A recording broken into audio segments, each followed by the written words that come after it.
Quelle sera l'ampleur de la mobilisation aujourd'hui? Comment sortir de la crise, de l'impasse? Quelle issue pour le grand débat? On va en parler avec mes invités. Je vous les présente rapidement. Dominique Jamais, vous êtes journaliste et écrivain. Merci d'être avec nous. À vos côtés, Jean-Louis Missica, adjoint à la maire de Paris, en charge de l'urbanisme, du développement économique, de l'attractivité, entre autres. Et puis Camille Collin, notre spécialiste politique LCI-TF1, est avec nous sur ce plateau.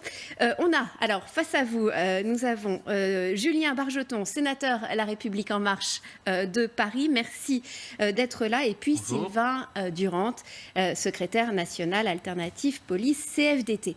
Sylvain Durand, on en est à notre 21e samedi maintenant de mobilisation et on voit en écoutant Sophie Tissier qu'il n'est pas question de s'arrêter. Dans quel état d'esprit sont les forces de l'ordre? Les forces de l'ordre aujourd'hui, elles sont très fatiguées. Effectivement, il ne m'appartient pas de faire de politique, mais il faut absolument qu'une issue soit trouvée. Ça ne peut pas durer comme ça éternellement. Les effectifs sont à bout de souffle. Là, on le voit, effectivement, tout se passe bien, mais il faut savoir que ça mobilise énormément de personnel. Les contrôles préventifs sur les autoroutes, dans les gares, les métros, ça demande énormément de fonctionnaires de police. Donc oui, il faut une réponse politique forte pour que ce mouvement, qu'on en termine avec ce mouvement. Ouais. Le dispositif de sécurité a été allégé aujourd'hui. Qu'est-ce que ça veut dire? Comment est-ce qu'on s'organise? Effectivement, vu que les manifestations sont déclarées, ça nous permet de pouvoir anticiper et de pouvoir adapter nos forces de l'ordre. Néanmoins, ça reste quand même assez conséquent. Mes collègues n'ont pas de repos, ils ont été rappelés pour certains. Donc ça reste quand même un dispositif qui est quand même d'une ampleur exceptionnelle. Ouais. Est-ce que vous regrettez que la loi anti-casseurs n'ait pas été promulguée, parce qu'elle aurait pu l'être hier et mise en place dès aujourd'hui? Voilà, ça vous aurait permis de fouiller en amont. Bien entendu, c'est un outil, tous les outils juridiques sont bons pour nous. Néanmoins, on va s'en accommoder, on ne comptait pas forcément sur celui-ci. Les autres articles sont aussi importants, donc on fera avec, les fonctionnaires font avec. Sylvain Durand, je voudrais qu'on commente ensemble ces images. On voit qu'il n'y a pas énormément de monde, c'est le moins qu'on puisse dire dans les rues de Paris aujourd'hui. C'est rassurant pour les policiers? Oui, tout à fait, c'est rassurant. Et puis il est aussi important de noter que les arrêtés préfectoraux ont été respectés. Même si M. Drouet a été verbalisé, effectivement, ce matin, il y a eu très peu de personnes qui ont pénétré dans ce sanctuaire. Concernant la place de la République, ça va pas tarder à s'élancer. C'est possible, effectivement, que de nouvelles personnes rejoignent le cortège en cours. Je rappelle que cette manifestation est autorisée.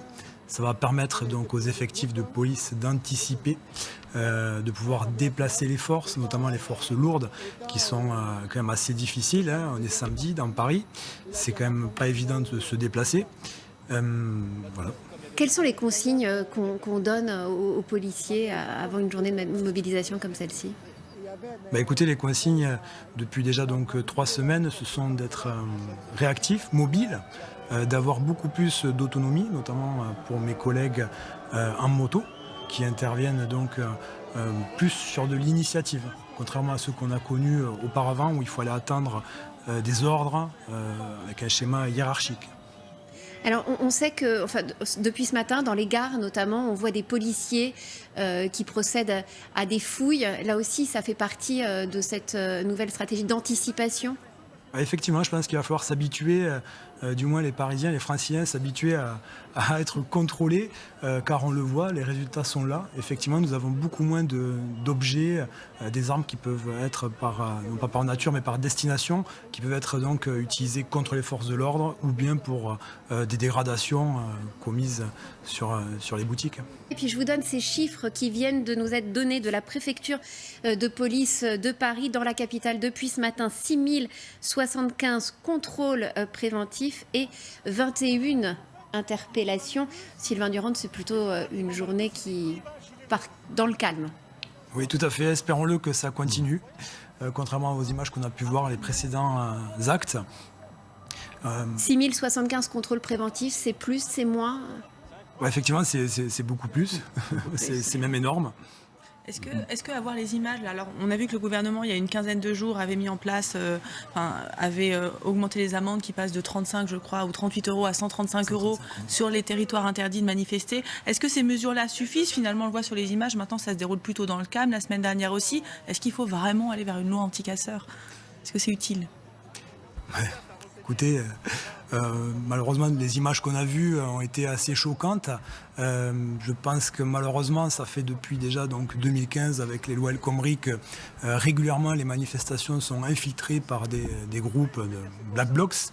Donc effectivement, je pense que cette loi peut avoir une efficacité et nous apporter donc des moyens juridiques aux effectifs de police.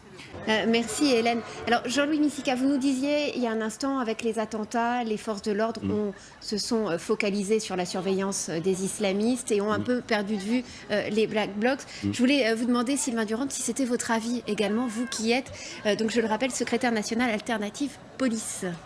Écoutez, effectivement, on ne peut pas être sur tous les tableaux. Sur tous les tableaux. Donc, la menace terroriste, elle existe toujours. Hein, et effectivement, mes collègues doivent être sur plusieurs fronts. Donc, d'où la nécessité sûrement de recruter et donc de donner les moyens à ces services de renseignement. Il joue avec les nerfs, Éric Drouet, des policiers? Effectivement, mes collègues n'ont fait que leur travail. Hein. Il y avait donc un arrêté. Si je me souviens bien, ça part donc de 100 mètres au-delà des Champs-Élysées. Donc, si effectivement il était avec un gilet jaune, mes collègues n'ont fait que faire leur travail et donc à adresser une contravention à M. Drouet. Ouais.